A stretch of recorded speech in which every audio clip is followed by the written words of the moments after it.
It's a beautiful Thursday morning in the city of Lagos, southwest Nigeria. My name is Damilola Okunshaki, and this morning I'll be reviewing the front pages of dailies and also analyzing them. I'm starting with Vanguard on the paper review. And Vanguard this morning is leading with Bill for Restructuring, Resource Control Ready. That's coming from ATIKU. Power devolution and state police on the cards. I will form a government of national unity. PDP will win Lagos, 24 other states in 2023, says ASUU. You can see that story on page 5 of Vanguard. And on page 11, we have 2023 Igbo Elders tackle Soludo over comment on Peter Obi. Wike apologizes to Shomole over attacks and comments. You can see that on page 9. On page 7, ASUU members received their rightful salary in October. That's coming from federal government. Guardian tortures 11-year-old maid to death in Jos. Senate in rowdy session over Naira redesign and stories above. On page 26, we have armed for secular government. Tinubu assures a Christian Association of Nigeria. 9 family members killed, 7 injured in fresh Plateau attack. You can see that on page 6. And lastly, on the front page of Vanguard, on page 8, we have states. Local governments want shares in NNPC. And that's all we have on Vanguard newspaper. Away from there, we'll move to the Punch newspaper. The Punch this morning is leading with Muslim tickets. Friends criticizing me lobbied for vice president slots. That's coming from Tinubu. Tinubu meets a Christian Association of Nigeria. Says he didn't Islamize his family. Can't do such to Nigeria. Nigeria needs a religiously neutral state, not a religious state. Association advises federal government. Next president must ensure a good balance between Muslims and Christians. That's according to association. Stories below we have on page 5. 11 cultists nabbed for terrorizing Lagos neighborhood. APC, ASUU disagree over bid to win Lagos. Stories above, we have federal government, ASUU begin fresh showdown, minister tackles lecturer. Lastly, on the front page of the Punch newspaper, government planning bank guarantees for Nigeria Utopia deal. And you can see that on page 25 of the Punch newspaper. And let's move straight to the Nation. The Nation this morning is leading with Tinubu. I'm not seeking office on religious grounds. APC presidential candidate meets Christian Association of Nigeria. Christian body presents a charter of demands. Rivers won't vote for president along party line, says Wike. Federal government insists on no work, no pay for ASUU members. You can see the stories on pages 4, 6, and 5. Lastly, on the front page of the Nation, we have World Bank OK's $13.5 million financing plan for Nigeria. And that can be seen on page 9 of the Nation newspaper. Away from there, we move to the Guardian. And the Guardian this morning is leading with CSO's 6 sanction against underage voting duplication in INEC register. And of course, it's 99 days to election. Development not surprising. Hearing staff will be sanctioned. INEC vows. Don't make Nigeria a problem for West Africa. Electoral Forum chair wants politicians. WACSI 2023 poll test of Nigerians' democratic strengths. You can see that on page 6 of the Guardian newspaper. Still on 6, we are finally Tinubu meets Christian Association of Nigeria. Alice same fate ticket fears. Crisis looms in Ekiti House of Assembly 24 hours after election of new speaker. Stories above, gunmen slay 9 family members in Plateau. You can see that on page 9. And lastly, on the front page of the Guardian newspaper, 2 Nigerian athletes face 10-year jail term in United States for wire mail fraud. You can see that on page 3 of the Guardian newspaper. And that's all we have on the front pages of the dailies this morning. Join us after the break as our guests will be analyzing the stories.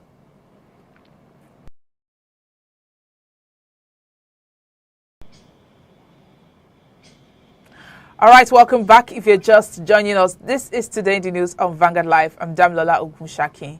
Joining me to analyze the stories on the front pages this morning is Mr. Oludari Mayowa. He's a publisher of Global Financial Digest. Good morning, Mr. Mayowa.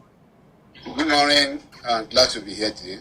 Yes, thank you for joining us. All right, our former vice president and presidential candidate of PDP, Alhaji ATIKU Abubakar, yesterday disclosed that a draft amendment bill for the restructuring of Nigeria was ready and will be introduced to lawmakers on the first day of sitting of the 10th Assembly next year as an executive bill. I mean, restructuring, Nigerians have been clamoring for this restructuring. And, this is coming from a presidential candidate. So is this one of those things that Nigerians need to believe, or just one of the political talks? Thank you very much. Politicians and their talks should be taken with a pinch of salt. And don't forget that restructuring state police and resource controls are major acquisition for the southern part of this country. And when you look at the structure of the PDP so far, they have lost a lot of ground in the southern part of the country. So the president candidate of PDP, ATIKU Abubakar, needs some bites to actually move back some sympathy for the southern part, vote for the southern part of the country. And I think that those statements are basically based to satisfy that section of the country in order to attract their vote for him. But unfortunately, it's coming from a region that has been resistant to the major acquisition for restructuring, for police, state police, for resource control. So it doesn't necessarily mean that he has the capacity to implement it. So for me, it's probably a gimmick or a campaign gimmick just to lure supporter from the southern part of the country. For me, I'm not taking serious on that word. All right, the former vice president also said his administration will simply continue what was started by PDP administration between 1999 and 2007. Do you think PDP did enough during that period? If in all fairness, that was the golden period of Nigerian in terms of economic management, in terms of stabilities, in terms of growth, economic growth, GDP growth. Those are the period of great growth in Nigeria, and I give it to Obasanjo regime. But the problem I have with ATIKU is that, was ATIKU in sync with Obasanjo during those periods? Was he part of the glowing achievement of that period? I would say no, because when you look at some of those flaws in that government, it can be traceable to ATIKU. For example, his boss, Obasanjo, has been saying a lot about him, and I always say this kind of thing. Privatization was the head of the NCP, the National Council of Privatization in Nigeria. Look at the major assets sold during the period. Most of them are sold to his stooge. So for me, does he have a capacity? Because the man on the seat there is Obasanjo, and he has a personal capacity to drive economic reform and what all that happened in those periods. And data support that Nigerians performed very well within that period of 8 years of Obasanjo regime. That was the period that they paid off $20 billion debt and secured debt relief for this country. That was the period that they moved from low revenue generation to high revenue generation. That was the period that the country they saved over $45 billion in reserve, a foreign reserve for Nigeria. That was the period that they set aside a escrow account, escrow account to serve as a buffer for the country. So I can give it to that period that the Nigeria experienced performance of governance. I see the semblance of government. That was the period that we have reform of ICPC, EFCC. But the issue is that, was ATIKU genuinely part of that reform? I have my doubts. All right, but we still have issues in PDP. I mean, they call them the G5. And of course, issues are still brewing in PDP. And it seems this is worrying people that it might actually affect them and, during this election. I mean, it's just days to the election now, just a few months then. So what do you think about exactly what is going on in PDP? Do you think they can resolve the crisis before the election? Unfortunately, ATIKU pride himself in as a unifier. But we have seen how his unifying position has failed in the PDP. For me, the problem in PDP today has gone beyond what they can reconcile. I think the G5 governor has crossed the Rubicon, and I'm not seeing a hope for reconciliation in the party. But likely what they are asking for is that you can't have the president candidate of the party from the north and the chairman of the party from the north. So, and none of the two groups into the crisis are ready to shift their ground. So for me, if you have 5 governors working against your interests, then you have a lot to worry about. And it has tested the capacity of ATIKU Abubakar to unify the party, and it has shown right from beginning.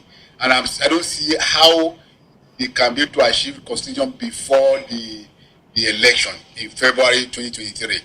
So, but on the other hand, the G5 governor, I'm sure they are in the dilemma too. If they are going to work for another candidate of other political party, they might be ruining their own chance. They might be cutting their nose to spite their eyes, to spite their face, so to say. Because, for example, let's look at your state. For example, Seyi Makinde. If Seyi Makinde try to work for another political party, a president candidate of political party in the presidential election, he may lose that election because there are what they call bandwagon effect, in election in Nigeria. So they have to weigh their options. So I'm constantly that they have to weigh their options regularly. Actually, at this point, are they ready to go all to fight to finish their president candidate based on their disagreement? If they are going to do that, they should begin to understand, understand what could be the boomerang or the after effect of their action on their own political future in that party. Mm-hmm. All right, away from that, let's talk about Labour Party and Governor of Anambra State, Chukwuma Soludo. I mean, if you can recall, Soludo said Obi could not win the 2023 presidential election, adding that Peter Obi himself is aware that he will not win the seat of the presidency, that is just playing a game. And now the Igbo Elders have actually taken a swap at him. Of course, they've told him to stop embarrassing himself, and, they're all criticizing him. What do you think about what the governor said and Peter Obi's, the Igbo leader's reaction to this statement? For me, the statement of Soludo is unfortunate, and it's belittle his status in the political arena. Yes, they belong to 2 different political parties. Abga does not have a president candidate in the forthcoming election. So for him to go all the way to attack his position in office is unbecoming of a man who has played in the national arena in terms of politics, in terms of governance, in terms of policy making. So for me, his statement against Obi is not expected from him. Being a governor of his own state, it's depicts the fact that somebody somewhere is using him to rubbish the candidature of Peter Obi in the forthcoming election. I think it's not the right thing to do. So for those who are coming against him, they have the right to do that, really. Because the statement does not really add up to anything. It doesn't add anything to him as a person, as a governor of the home state of Peter Obi. It doesn't have anything to the election, really, to the support or whatever. So for me, whatever is what clash is getting today, he deserves it. All right, still talking about Labour Party. I mean, we've taken, seems Nigerian youths, they've all, most of them, they've put their weight behind the Labour Party. We can all see them clamoring for it. Do you think what happened during Obama's regime, where the youth took over, and also the Lesotho, we saw how a new party came up and also won the election. Do you think this could possibly happen in Nigeria? Yeah, at this point, we cannot rule anything out. And I believe that there may be surprises for the coming February 2023 election. There may be surprises. We cannot rule anything out. We cannot underestimate the power of the youth and the way they are massing, they are mobilizing. Of course, there are some doubts here and there. We have the capacity to move to the northern part of the country to mobilize enough votes for the candidate of Labour Party to win the election. People are still expressing doubt over that one. But in Nigeria, we have seen the example, APC defeating PDP in 2015 was a surprise too. It has not happened in Nigeria for opposition to come from nowhere and defeated the ruling party. So for us, anything can happen in forthcoming election. So it's seemingly difficult because of various positioning of the ethnics, divide in this country. We have the Yoruba seemingly supporting the candidate of APC. We have some side section of the northern seemingly supporting the PDP candidate, and the southern, the south, the southeast seems to be divided between the three candidates. So for me, you cannot relate that because the number of voters in this country are dominated by the youth, and would they be able to string it to their favor? The time will tell. But for me, we cannot rule anything out at this point. All right, it seems ASUU is following the no work, no pay policy. As the federal government yesterday said, the members of the ASUU received their rightful salary in October, which was paid on pro-rata basis. The government also denied the allegation that it indirectly made Nigerian lecturers casual workers by paying them half salary in October. Of course, when they paid them this morning, a lot of people reacted to this and the fact that they were on strike for so many months before they came back. What do you think about the reply of the federal government and the fact that they paid them half salary? Do you think that's what they deserved? For me, I've said it before, my initial position and probably the position state that don't expect to be paid for the work we have not done. That would be my position on the issue of ASUU and their salary payment. But I think the federal government to be guided in their reaction, their response to the issue in a public domain. They have to be careful because they might precipitate another crisis in that sector of the economy. We not all go well for all of us. Because if ASUU decide to go on work to rule, they are not go on OC's strike. They decide to down tools and okay, I personally handle their job in the university. It will not go well for the system. So I think the federal government need to be cautiously begin to engage the lecturers, the ASUU, on the way forward and trying to find a middle ways approach to the situation. That's why I will cancel the federal government on this matter. Do you think it's possible that ASUU members will also call another strike again because of these issues with federal government? Yeah, they may not call outright a strike because of the issue of in the court and the directive or the order of the court concerning them go back to the classroom. But they may embark on the work to rule, for example. If you have 5 lectures in a week, you may try to choose one, and frustrate the student, frustrate the system in that way. So for me, the government need to really tread cautiously and find a way of addressing some of those issues. Like I said, I still believe that if you don't work, you don't get a pay, you don't expect a pay. Yes, I stand on that one.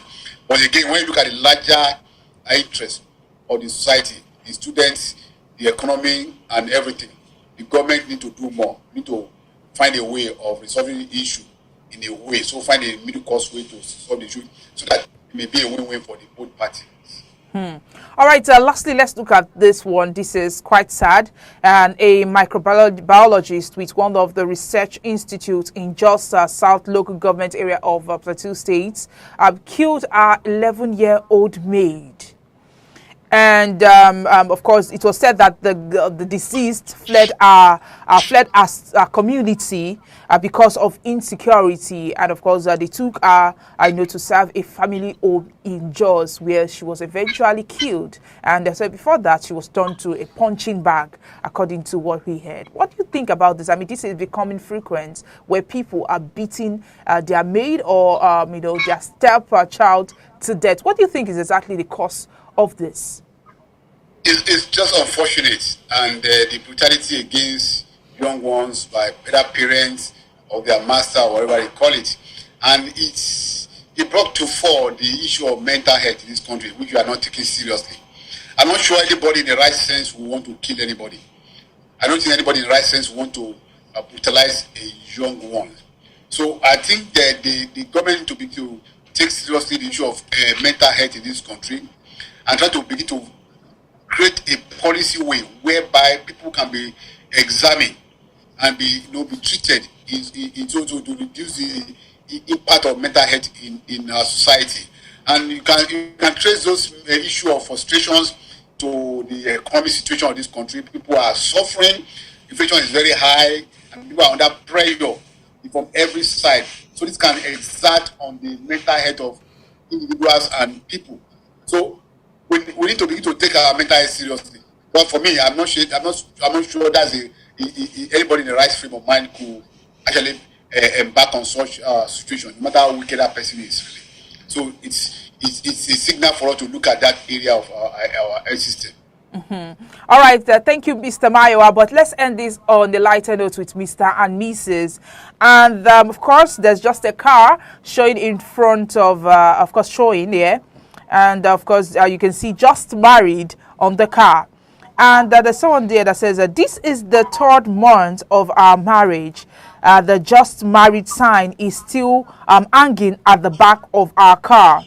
And the other person said, nobody complained when it took me 6 years to get a wife. So nobody should complain if I'm telling the world of my achievements.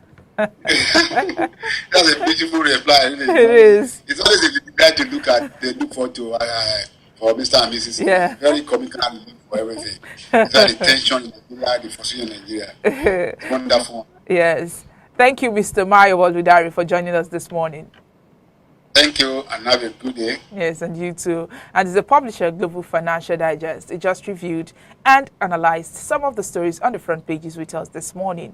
Now, to get more of our top stories, you can follow us on all our social media platforms showing on your screen. On Facebook, Instagram, Twitter, TikTok. Our WhatsApp number is also displayed on your screen. My name is Damlola Ogunshaki. Have a lovely Thursday.